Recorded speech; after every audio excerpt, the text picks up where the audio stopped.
Okay, so I'm going to be showing you how to finish the parrotfish. So we already have a couple of layers on here, and so when you are working on a painting like this, you can work in one layer and kind of leave it at where it's a little bit looser, not so much detail. Or what I like to do sometimes is come back and do a second layer.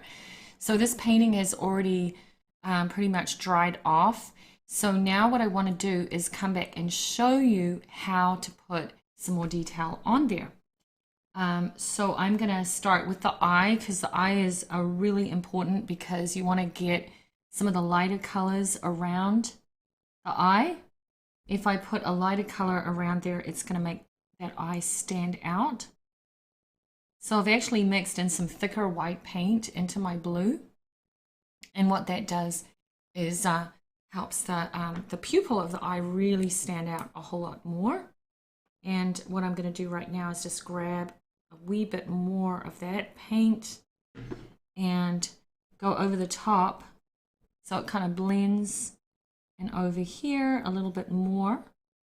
So that is really making that eye look so much more bold.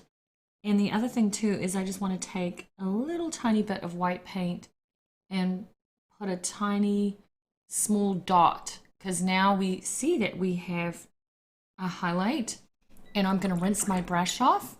And another thing I want to do too is take some more white, and I'm going to just make a little puddle of white on my palette, and then also take a little tiny bit of yellow. So I want to get some yellow here, and then right around the pupil, I'm also going to paint a white highlight because I want that to look like a real fish eye now, because we've got the lighter colors around there and it's really standing out more. So I also feel like the fish could do with just a little bit more detail on the mouth area. So the mouth and eyes are really important just for getting the expression. Usually if you're painting something like a portrait of a person or maybe an animal, in this case we're doing sea life, but it's kind of the same thing. You want to make sure you get the features really standing out. And one of the places that I can definitely see that's a little bit lighter is on the edge. So if you are wanting to put a light color on top like I am, you want to take some watercolor, white watercolor that's really thick, and paint that over the top. The other choice is that you can use some white gouache also, because it's really a thick white paint, and that will help you get a nice coverage. And so that's what I'm doing right now, is just painting that in, okay? And then I'm gonna go ahead and put some more of that aqua blue in there and just paint a little bit of a stripe across his nose right in there, okay? And then also around his mouth, I'm going to put some color there.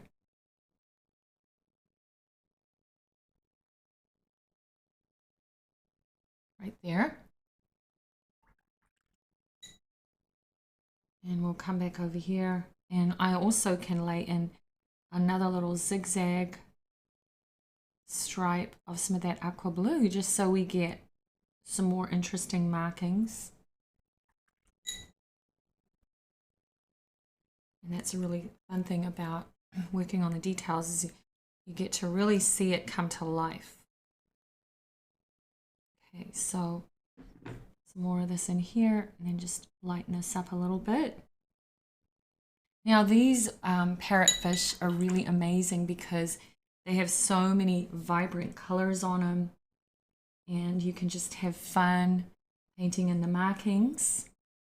What I'm going to do right now is take some darker green and then just create a little broken line around the bottom of the fish, and that's also going to help the fish stand out more.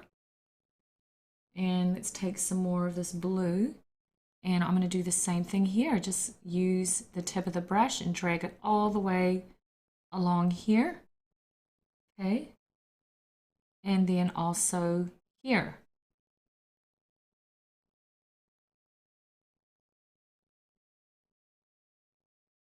So that's just giving a little bit more definition.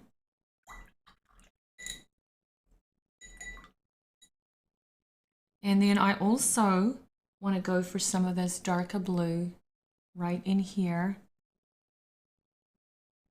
and emphasize this little fin a little bit more. See that? And I'm using a smaller brush and relying on this point of the brush so I can drag it along those edges and get some more detail. So just keep that in mind, that when you're working on a painting like this and doing the finishing stages, that you're probably going to want to use the tip of the brush and one of your smaller brushes for finishing it off. Also, I want to add just another little layer of some of that blue along here. I'm going to pull that over here and then also pulling this up.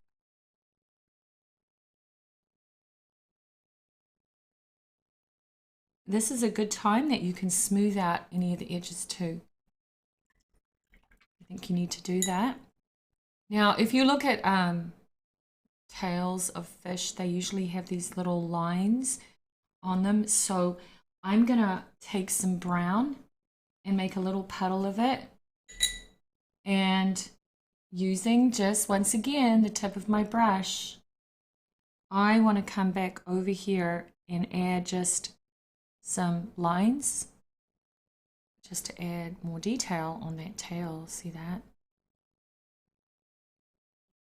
And I could also come back and do a second layer. Now, I don't have to put lines all the way across.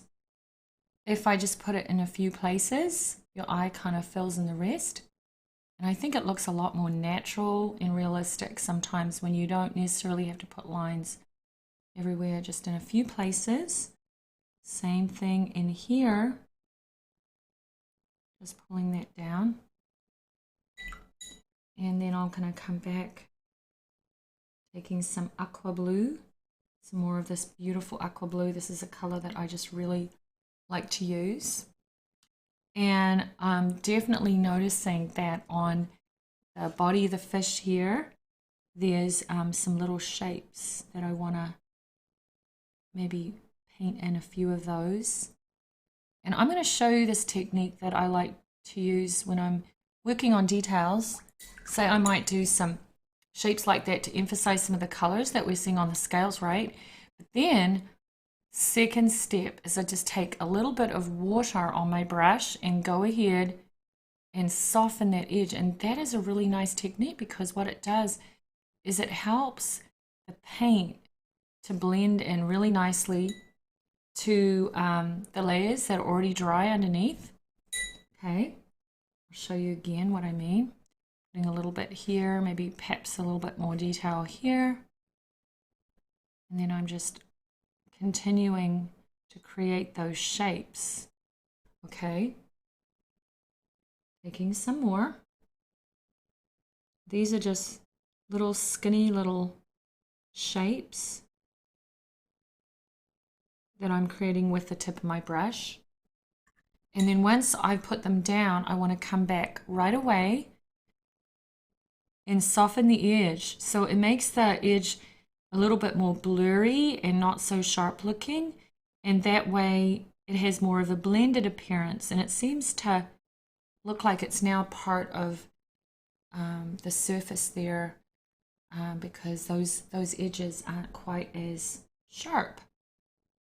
And I could put maybe a few more here just because this area doesn't have much color in it. It's just a lighter area, so perhaps I could build up a wee bit more right there.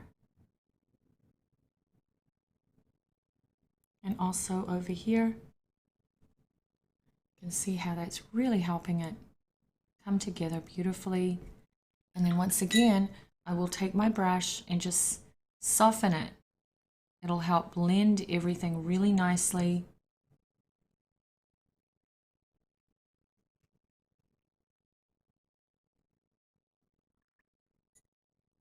And now I can come back in as well and think about taking some more of this color.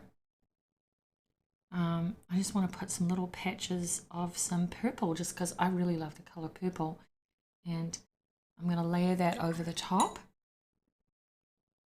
So I'm really glad I came back and did that final layer. Sometimes when I'm painting, I'll just do one layer, and sometimes I'll come back the next day perhaps and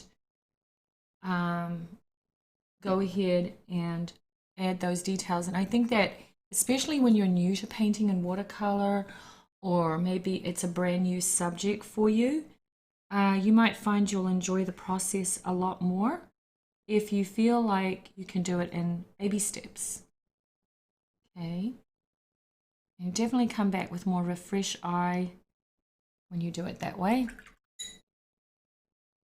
And then once again, I put some of that lavender over the top, mixing it with my white paint, and just so that covers some of those areas, it kind of breaks it up a little bit. All right, and then over here,